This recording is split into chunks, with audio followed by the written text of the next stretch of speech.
Let's we learn about how to find the differential equation. The first step is to form the differential equation we need to eliminate arbitrary constants from the given equation.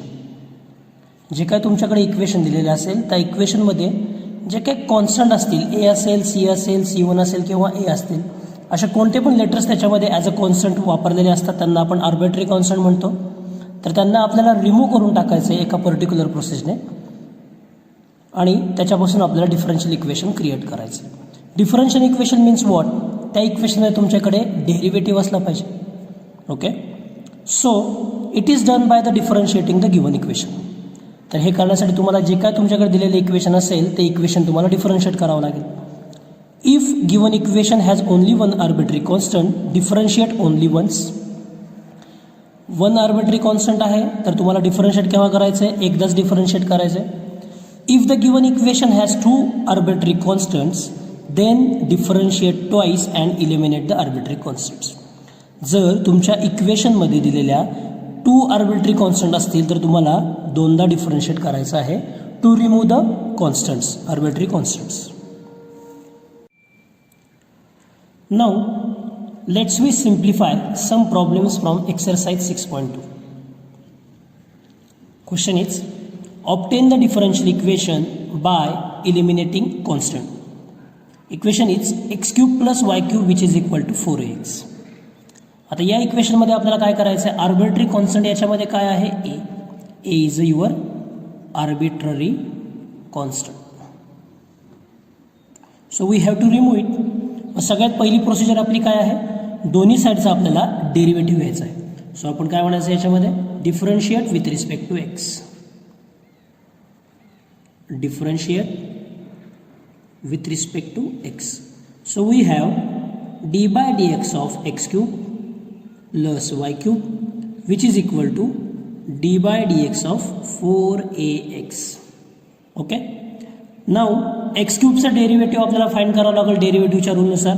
So x cube चा derivative आपल्याला काय मिळणार आहे, it is a 3x square plus y cube चा derivative आपल्याला काय मिळणार आहे, it is a 3y square multiplied by वायचा परत विथ रिस्पेक्ट टू एक्स किती येणार आहे, dy upon dx which is equal to derivative of 4ax. याच्यामध्ये 4a ही कॉन्स्टंट टर्म आहे तशीच राहणार आपली आउटसाईडला आणि विथ एक्सचा डेरिव्हेटिव्ह आपल्याला किती मिळणार आहे, इट इज अ 1.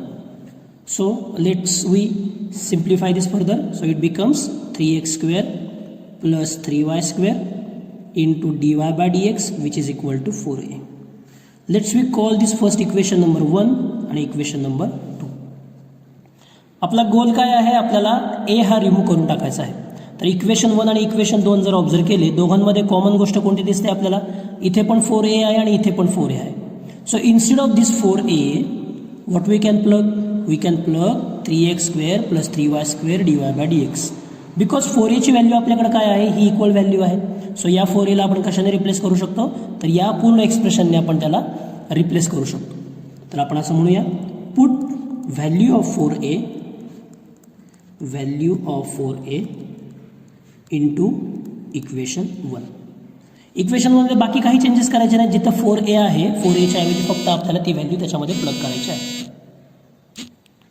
मग पुढे काय करता येईल आपल्याला याच्यामध्ये आता, सो हा एक्स क्यूब आहे तसाच प्लस वाय क्यूब आहे तसाच which is equal to 4a हा रिप्लेस कशाने करणार आहे तुम्ही, 3x square plus 3y square into dy by dx multiplied by हा जो x राहिलेला आहे तो x आपण आहे तसं तिथे लिहून टाकूया. Now let's we simplify this further. Left hand साईडमध्ये काही चेंजेस होणार नाहीत. X cube plus y cube as it is which is equal to या एक्सने आपण याला जर आतमध्ये मल्टिप्लाय केलं so it becomes 3x square आणि इथले रेस टू 1 किती होणार आहेत, एक्स क्यूब प्लस हा या एक्सने आता परत इथे आतमध्ये मल्टिप्लाय केला मिळणार आहेत आपल्याकडे 3xy square into dy upon dx. Okay, so आपला जो कॉन्स्टंट आहे आर्बिट्ररी कॉन्स्टंट तो रिमूव्ह झालेला आहे. फक्त आता हे व्यवस्थित आपल्याला लिहायचं आहे. ज्या काय लाईक टर्म्स आहेत त्यांना आपल्याला कंबाईन करायचं आहे. इथे पण 3x क्यूब आहे, इथे पण x क्यूब आहे. सो ही छोटी टर्म आपण पलीकडे मूव्ह करूया, y क्यूबला पण आपण पलीकडे मूव्ह करूया. सो इट बिकम्स एक्स क्यूबला पलीकडे पाठवलं आणि वाय क्यूबला पण पलीकडे पाठवलं. सो इकडे काय मिळणार आहे आपल्याकडे, 0 is equal to 3x cube. हा एक्स क्यूब प्लस होता इकडे गेल्यानंतर काय झालं आपल्याकडे, मायनस एक्स क्यूब. पुढची टर्म तशीच लिहिली मी 3xy² dy/dx आणि हा जो प्लस वाय क्यूब आहे तो होणार आहे minus y cube. So therefore it becomes 0 is equal to 3x³ minus 1x³. काहीच नाही म्हणजे किती असतात 1. सो 3 - 1 आपल्याला किती मिळणार आहेत 2x³ plus 3xy² dy/dx minus y³. So this is your final differential equation. So let's we write like this: 2x³ plus 3xy² dy/dx minus y³ which is equal to 0. So this is your final answer. Differential equation का झालं? कारण की या इक्वेशनमध्ये तुमच्याकडे derivative कुठला आहे dy/dx याच्यामध्ये कंटेंट झालेला आहे आणि तुमचा जो एचा जो पार्ट होता ए त्याच्यामधून रिमूव्ह झालेला आहे. So in this way we got the final answer. Now the next example is ax² plus by² is equal to 1. या इक्वेशनमध्ये आपल्याकडे दोन आर्बिट्ररी कॉन्स्टंट आहे a and b. So to get rid of these two arbitrary constants, we have to differentiate this equation 2 times. या इक्वेशनमध्ये जे काय आपले आर्बिट्ररी कॉन्स्टंट आहेत ए आणि बी रिमूव्ह करण्यासाठी आपल्याला हे दिलेलं इक्वेशन दोनदा डिफरन्शिएट करावं लागेल आणि थोडे अल्जेब्रिक ॲडजस्टमेंट करून आपल्याला त्याच्यामध्ये डिफरन्शियल इक्वेशन क्रिएट करायचं आहे. So let's we start. So first we differentiate with respect to x. Differentiate with respect to x. ठीक आहे. सो dy/dx ऑफ आपल्याकडे आहे इथे ax² plus by² is equal to dy/dx of 1. Next 1 by 1 जाऊया आपण आता. ax² डेरिव्हेटिव्हमध्ये a ही कॉन्स्टंट होणार टर्म असणार आहे. सो a ला आपण तसंच ठेवलं आणि x² डेरिव्हेटिव्ह येणार आहे आपल्याकडे 2x प्लस by² डेरिव्हेटिव्ह काढताना b ही कॉन्स्टंट टर्म आपण आहे अशीच ठेवली. y² डेरिव्हेटिव्ह आपल्याला मिळणार आहे 2y आणि y ला परत ह्या x ने डिफरन्शिएट करावं लागणार म्हणजेच परत dy/dx which is equal to dy/dx of 1. Constant टर्मचा डेरिव्हेटिव्ह नेहमी किती असतो 0 असतो. Okay. So next we have 2ax plus 2by into dy/dx is equal to 0. आता या दोन्ही लेफ्ट हँड साईडच्या एक्सप्रेशनमध्ये जर आपण ऑब्झर्व केलं दोन्हीकडे आपल्याकडे 2 हा कॉमन आहे. So we take out 2 as a common आणि remaining expression inside the bracket ax plus by dy/dx which is equal to 0.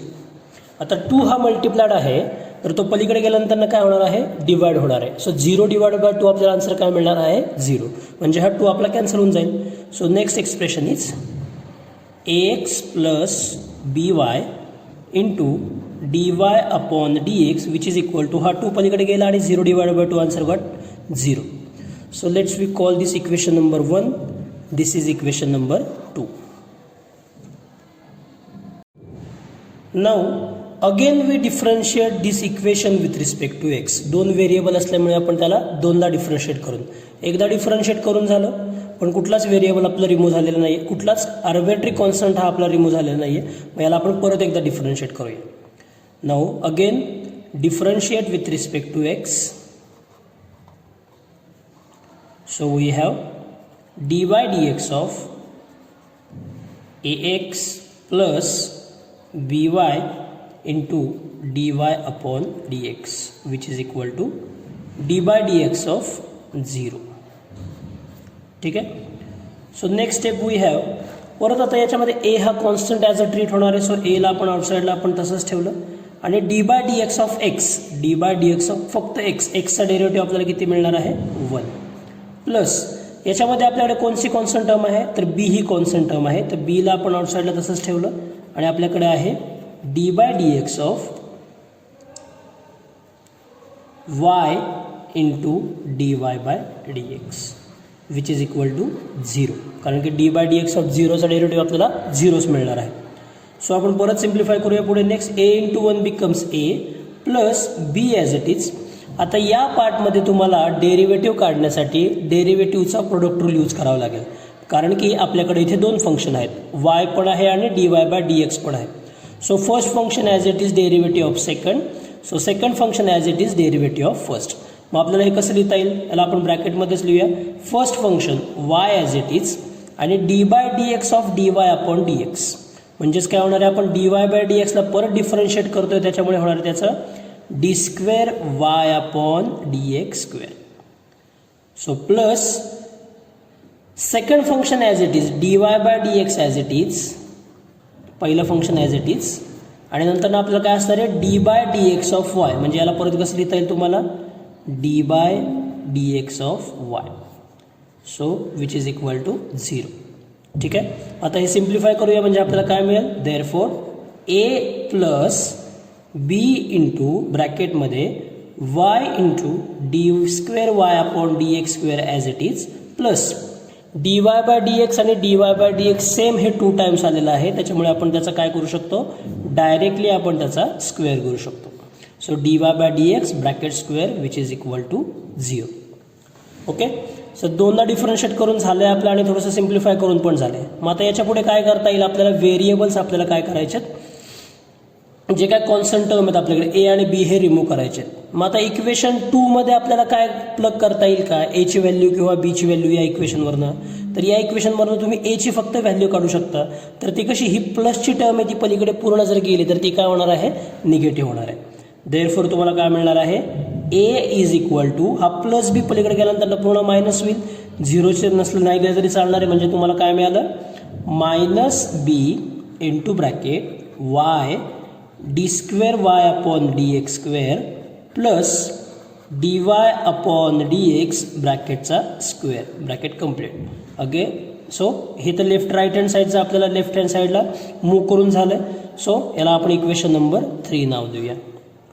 So from equation 2 and 3 we have to simplify this further.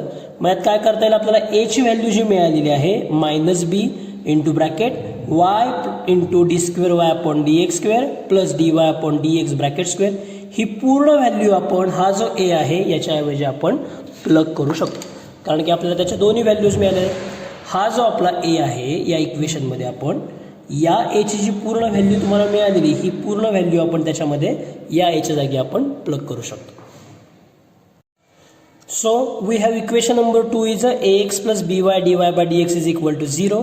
आणि equation 3 मध्ये आपल्याला एची value आहे a is equal to minus b into bracket y d square y upon d x square plus d y upon d x bracket square.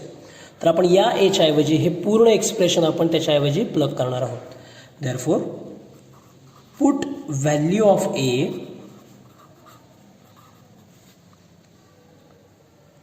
In equation 2. Okay. मग आपल्याला नवीन equation काय मिळणार आहे, सो हा ए लिहिण्याच्या ऐवजी पण हे पूर्ण इक्वेशन लिहूया. इक्वेशन आहे आपल्याकडे minus b into bracket y d square y upon d x square plus d y upon d x bracket square bracket complete. आणि आपल्याकडे इथला काय आहे, हा x as it is plus इथे काय आपल्याकडे remaining term b y d y upon d x which is equal to 0. Okay. So आता दोन्ही पार्टमधनं आपल्याला बी ही टर्म कॉमन काढता येईल. सो आपण या बी या पूर्ण ह्याच्यातनं कॉमन काढूया. बी कॉमन काढला आणि ही जी निगेटिव्ह टर्म आहे ती आपण आतमध्ये मल्टिप्लाय करूया. म्हणजे काय मिळेल तुम्हाला, बी तर आपण कॉमन काढलेला आहे. ठीक आहे. सो या मायनसने आपण आतमध्ये मल्टिप्लाय केलं तर तुम्हाला मिळणार आहे आणि या एक्सने पण इकडे आतमध्ये मल्टिप्लाय करून टाकूया.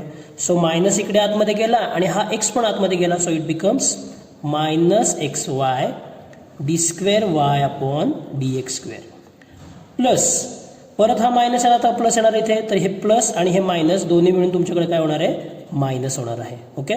हा प्लस आणि मायनस बिकम्स मायनस आणि इथे आपल्याकडे आहे d y upon d x bracket square आणि हा जो एक्स परत आतमध्ये जाणार आहे तो हा एक्स ॲज इट इज. एक्सने आपण या टर्मला आपण मल्टिप्लाय केलं. ठीक आहे. Plus b y into d y upon d x. So हे पूर्ण ब्रॅकेट कंप्लीट झालं which is equal to 0. Okay. तर आता ह्या पूर्ण ब्रॅकेटमधने बी तर आपण मग अशी कॉमनच काढला, त्यामुळे बी इथे लिहायची गरज नाही आहे. ठीक आहे. सो बी हा जो आपण कॉमन काढला आहे, सो बी पलीकडे गेल्यानंतर काय होणार आहे, 0 डिवायडेड बाय बी. सो हा बी मल्टिप्लाइड आहे, या बाजूला गेल्यानंतर तो डिवाइड होईल आणि ती पूर्ण टर्म 0 होऊन जाईल. म्हणजे आपला बी पण त्या इक्वेशनमधनं रिमूव्ह होऊन जाईल. सो रिमेनिंग इक्वेशन आपल्याला काय मिळणार आहे, minus x y d square y upon d x square minus D y upon d x bracket square into x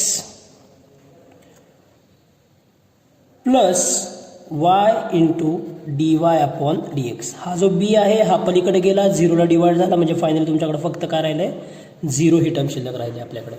okay, so पुढे काय करता येईल आता आपल्याला, हे एक्सप्रेशन फक्त आपल्याला व्यवस्थित लिहायचे. या निगेटिव्ह टर्म जर आपण पलीकडे पाठवल्या, ही निगेटिव्हची टर्म पॉझिटिव्ह होईल, ही निगेटिव्ह टर्म पॉझिटिव्ह होईल आणि ही पॉझिटिव्ह टर्म निगेटिव्ह होईल. किंवा या पूर्ण एक्सप्रेशनला मी जर -1ने मल्टिप्लाय केलं तरी तुम्हाला फायनली आन्सर काय मिळणार आहे, देअरफॉर इथे काय मिळणार आहे, मायनसचं प्लस होईल, x y d square y upon d x square, मायनसचं परत इथे काय होणार आहे, प्लस होणार आहे, d y upon d x bracket square into x, आणि या प्लसचं काय होणार आहे, मायनस होणार आहे. So it becomes minus y d y upon d x which is equal to 0. So this is your final differential equation after reducing the arbitrary constant a आणि b. So a and b आपण याच्यामधून पूर्णपणे remove करून टाकलेत. So this is your final answer. And this is a differential equation because it involves the derivative. Second derivative इथे आहे, इथे डेरिव्हेटिव्हचा square आहे आणि इथे dy by dx. So this is your final answer. Problem number 3. Y is equal to c1 e raised to 2x plus c2 e raised to 5x. So let's we call this equation number 1. आता हे expression आपण थोडंसं दुसऱ्या पद्धतीने सोडूया. याला दोन methods आहेत अशा प्रकारचे एक्झाम्पल सोडवण्यासाठी. अगोदरची मेथड आपण प्रॉब्लेम नंबर 1 आणि 2 मध्ये बघितली होती. आता हा प्रॉब्लेम सिम्प्लिफाय करण्यासाठी आपण डिटर्मिनंटची मेथड यूज करूया. सो आपल्याला काय करायचं आहे, फर्स्ट ऑफ ऑल रेग्युलरली जे काय आपण करत होतो डेरिव्हेटिव्ह फाइंड करत होतो. सो याच्यामध्ये दोन आर्बिट्ररी कॉन्स्टंट असल्यामुळे आपल्याला हे दोनदा डिफरन्शिएट करावं लागेल. ठीक आहे. सो वायला आपण काय केलं, विथ रिस्पेक्ट टू आपण differentiate with respect to x. ठीक आहे. सो वायचा डेरिव्हेटिव्ह तुम्हाला मिळणार आहे d y upon d x which is equal to C1 हे आपल्याला कॉन्स्टंट मिळणार आहे, बरोबर आहे, आणि e raise to 2x derivative e raise to 2x multiplied by 2 असा डेरिव्हेटिव्ह तुम्हाला मिळणार आहे. मग तुम्हाला हे इक्वेशन कसं लिहिता येईल, 2 कॉन्स्टंट टर्म अगोदर घेतली, C1 e raise to 2x, e raise to 2x चा डेरिव्हेटिव्ह असतो e raise to 2x multiplied by 2. 2 आपण इकडे देण्याच्या ऐवजी फक्त आपण त्याच्या अगोदर दिलेला आहे, प्लस याच्यामध्ये पण तसंच होईल, C2 ही कॉन्स्टंट टर्म आपली तशीच राहील आणि ई रेस टू 5x चा डेरिव्हेटिव्ह असतो ई रेस टू 5x आणि या परत 5x चा डेरिव्हेटिव्ह येणार आहे मल्टिप्लाइड बाय 5. म्हणजे जो आपण 5 पुढे देणार आहे तो फक्त अगोदर घेतला 5C2 e raise to 5x. E raise to 5x चा डेरिव्हेटिव्ह असतो e raise to 5x into 5. 5 जर पुढे लिहिण्याच्या ऐवजी आपण कुठे दिलेला आहे, फक्त अलीकडे आहे. सो एकदा डिफरन्शिएट करून झालं आपण त्याला इक्वेशन नंबर 2 नाव देऊया. ठीक आहे. दोन व्हेरिएबल असल्यामुळे त्याला आपण परत डिफरन्शिएट करणार आहे, differentiate with respect to x. So dy by dx becomes d square y upon dx square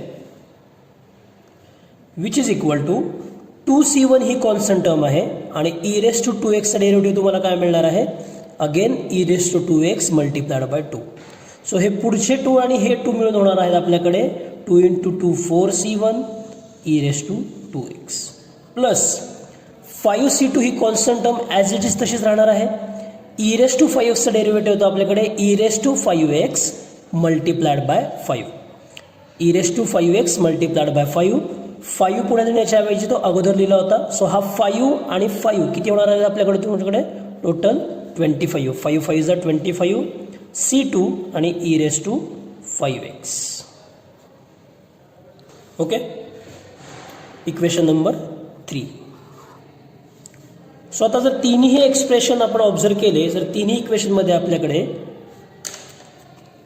C1 e raised to 2x, C1 e raised to 2x, C1 e raised to 2x, C2 e raised to 2x, C2 e raised to 2x आणि C2 e raised to 5x. Sorry C2 e raised to 5x हे सगळीकडे काय झालं आपल्याकडे, repeat झालेले आहेत. म्हणजे equation C1 e raised to 2x आणि C2 e raised to 2x याच्यामध्ये कशा आहेत, कन्सिस्टन्स आहेत.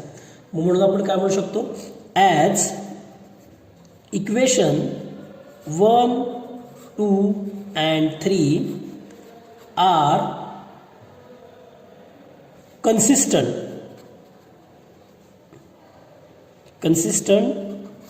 in C1 e raised to 2x and C2 e raised to 5x. So आता इथून पुढे जे आपल्याला प्रोसिजर यूज करायची ती सर्वांनी व्यवस्थित बघा. तर आता जे काही इक्वेशन कन्सिस्टंट आले असतील त्यांना आपल्याला डिटर्मिनंटच्या फॉर्मॅटमध्ये लिहून घ्यायचं आहे. लेफ्ट हँड साईड जी आहे ती डिटर्मिनंटची तुमची फर्स्ट कॉलम होणार आहे. So y dy by dx आणि d square y upon dx. So it becomes y dy upon dx आणि त्याच्या खाली येणार आहे d square y upon dx square. ठीक आहे. आता जिथं C1 e race to 2x याचा कोइफिशियंट काहीच नाही म्हणजे किती असणार आहे, इट्स कोइफिशियंट इज 1 आणि याचा पण कोइफिशियंट किती असणार आहे 1. आता फक्त आपल्याला या साईडचे कोइफिशियंट लिहायचे आहेत. C1 e race to 2x चा कोइफिशियंट किती आहे आपल्याकडे 1. C2 e race to 5x चा कोइफिशियंट किती आहे आपल्याकडे 1. ओके. या एक्झाम्पलमध्ये सेकंड इक्वेशनमध्ये आपल्याकडे C1 e race to 2x चा कोइफिशियंट आहे 2 आणि C2 e race to 5x चा कोइफिशियंट आहे आपल्याकडे 5. कोइफिशियंट म्हणजे the number attached with this expression. Equation number 3 मध्ये कॉन्स्टंट टर्म जी आहे कोइफिशियंट जो आहे C1 e race to 2x तो आहे 4 आणि इथे आहे आपल्याकडे 25. ओके. आणि विच इज इक्वल टू आपल्याला डिटर्मिनंट काय करायचं आहे इक्वेट टू 0. सो या डिटर्मिनंटची व्हॅल्यू जेव्हा आपण फाइंड करणार आहे जे फायनल तो एक्सप्रेशन तुम्हाला मिळणार it would be your differential equation. So this is another method to find the differential equation, to form the differential equation from the given equation. So let's we find the derivative of this expression. आता आपण या जे काय तुम्ही डिटर्मिनंटमध्ये find केलेलं आहे त्या determinant आपल्याला काय करायचं याचा डिटर्मिनंट फाइंड करायचा आहे. सो डिटर्मिनंट फाइंड करण्याची प्रोसिजर आपल्याला माहिती. First term y as it is into bracket 2 multiplied by 25 it becomes 50. 4 multiplied by 5 it becomes 20 minus 20. Okay. त्याच्यानंतर आपण कोणता संख्या घेतो -1 हा कोइफिशियंट हा नंबर घेतला आपण त्याच्यामध्ये 1चा हा कॉलम डिलीट झाला आणि ही रो डिलीट झाली. So it becomes dy by dx multiplied by 25. So we can write like this 25 upon dy by dx minus 5 multiplied by d square y upon dx square minus 5 d square y upon dx square. So आणि शेवटी आपण काय करतो plus खाली लिहितो आता पुढे तर 1 प्लस 1 इंटू ब्रॅकेटमध्ये आपल्याला काय मिळणार आहे हा कॉलम डिलीट झाला 1चा पूर्ण आणि ही रो डिलीट झाली. So 4 into dy by dx 4 into dy by dx minus 2 into d square y upon dx square 2 into d square y upon dx square आणि finally which is equal to आपल्याकडे किती आहे 0. Therefore let's we simplify this further. y into 50 minus 20 आपल्याला किती मिळणार आहे. So it is 30 आणि हा y multiplied as it is. Okay. So या -1ने आपण आतमध्ये मल्टिप्लाय करूया. So -1 into 25 becomes -25 dy by dx. -1 into -5 becomes 5 minus minus becomes plus 5 d square y upon dx square आणि शेवटी आपल्याकडे 1 ह्या पूर्ण ह्याला मल्टिप्लाय केले की आपल्याला त्याच टर्म रिपीट होतील म्हणजे plus 4 dy upon dx minus 2 d square y upon dx square which is equal to 0. आता याच्यामध्ये जे काय तुमच्याकडे लाईक टर्म्स असतील आपण त्यांना कंबाईन करूया.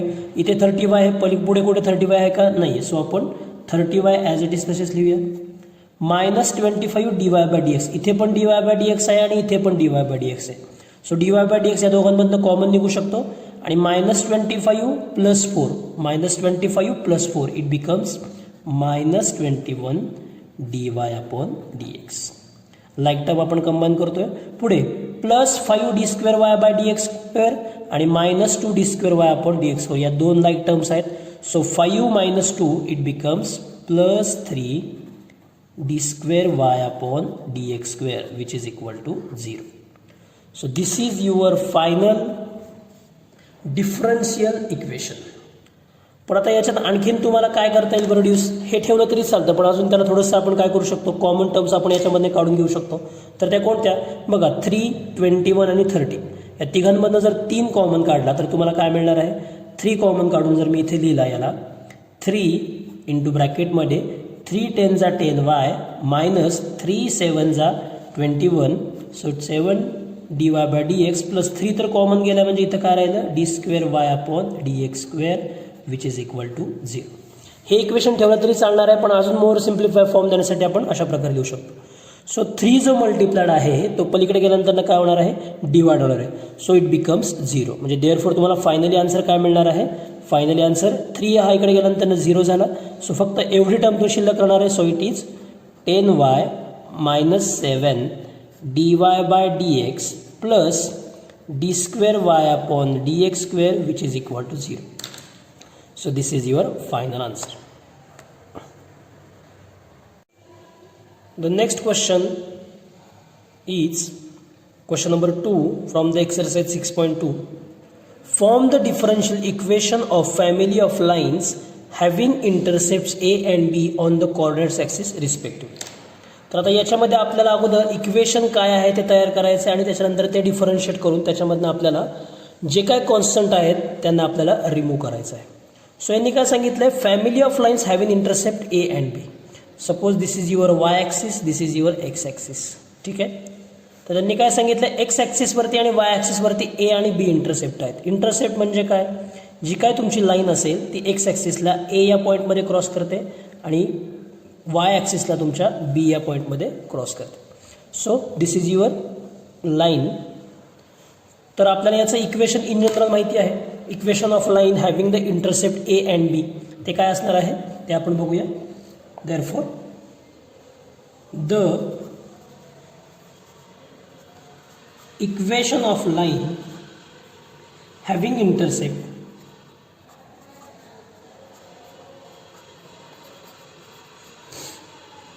A and B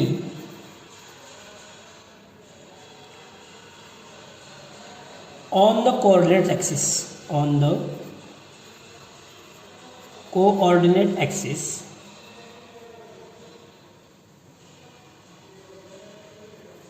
is equation असतं आपल्याकडे x upon a plus y upon b which is equal to 1. Let's we call this equation 1. जर तुमच्याकडे 2 इंटरसेप्ट असतील तर त्याच्यावरून तुम्ही इक्वेशन काय लिहू शकता, x upon a y upon b which is equal to 1. In general एखाद्या लाईनचं जर इक्वेशन घेतलं, इथे 2 असेल आणि इथे 5 असेल, ए ची व्हॅल्यू 2 आणि बी ची value 5. So 2 is a x intercept आणि बी इज आपल्याकडे काय असणार आहे, 5 इज अ वाय इंटरसेप्ट. अशा प्रकारे इंटरसेप्ट जर तुम्हाला दिलेलं असेल तर आपण लाईनचं इक्वेशन या फॉर्मॅटमध्ये लिहितो. सो आपल्याकडे लाईनचं इक्वेशन तर मिळालं. आता याच्यामध्ये आर्बिट्ररी कॉन्स्टंट कोणते आहेत, ए अँड बी. सो आपल्याला यांना रिमूव्ह करायचं आहे. So what is our first step, differentiate with respect to x. Differentiate with respect to x. तर आता याच्यामध्ये जर ऑब्झर्व केलं, एक्स अपॉन ए, तर याला कसं म्हणता येईल, 1 अपॉन ए ही कॉन्स्टंट टर्म आहे. सो 1 अपॉन ए आउटसाईडला ठेवले आणि आपल्याकडे काय मिळालं इथं, d/dx ऑफ एक्स. प्लस याच्यामध्ये कॉन्स्टंट काय आहे, 1 अपॉन बी ही कॉन्स्टंट टर्म आहे आणि तुम्हाला इथे काय मिळणार आहे, d/dx ऑफ आपल्याकडे काय आहे, y, which is equal to d/dx of 1. So दोन्ही बाजूचा आपण डेरिव्हेटिव्ह घेतोय. सो 1 अपॉन ए तसे शिल्लक राहणार आहेत आपल्याकडे, 1 अपॉन ए प्लस एक्सचा डेरिव्हेटिव्ह आपल्याला किती मिळणार आहे, 1 plus 1 upon b as it is आणि d/dx ऑफ वाय म्हणजेच काय असणार आहे आपल्याकडे इथे, dy upon dx which is equal to d/dx of 1 किती असणार आहे, 0. ठीक आहे. सो आता याच्यामध्ये आपल्याला आणखीन कसं सिम्प्लिफाय करता येईल आपल्याला, तर आपण हे काय करूया, इक्वेशन आपण dy/dx साठी लिहूया. तर आता ही जी प्लस टर्म आहे ती पलीकडे पाठवूया आणि या टर्मला आपण इथेच ठेवूया. 1 अपॉन ए मल्टिप्लाइड बाय ए किती येणार आहे तुमच्याकडे, फक्त 1 अपॉन एच मिळणार आहे. ही जी प्लस टर्म आहे ती पलीकडे गेल्यानंतर आपल्याला काय होणार आहे, मायनस होणार आहे. So which is equal to -1 upon b into dy/dx. Okay. So फक्त dy/dx जर इथे ठेवली आणि ही जर पूर्ण टर्म आपण पलीकडे पाठवली तर हा डिनॉमिनेटरचा जो बी आहे तो वरती जाईल आणि निगेटिव्हला पण आपण पलीकडे पाठवतोय, म्हणजे ही पूर्ण टर्मच आपण पलीकडे पाठवतोय. सर ही टर्म आपली निगेटिव्ह होणार आहे आणि ही टर्म आपली आहे तशीच पॉझिटिव्ह राहील.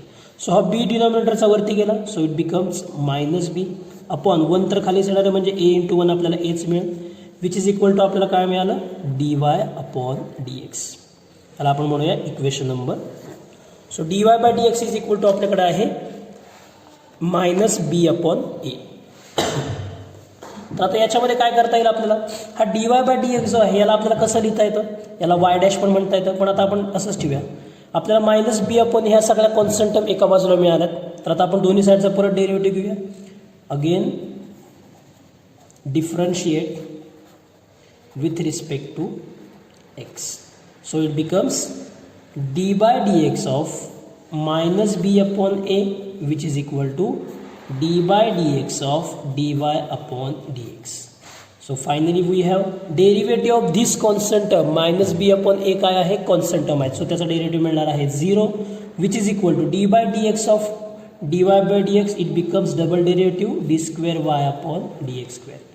Therefore we have the final answer d square y upon dx square, which is equal to 0.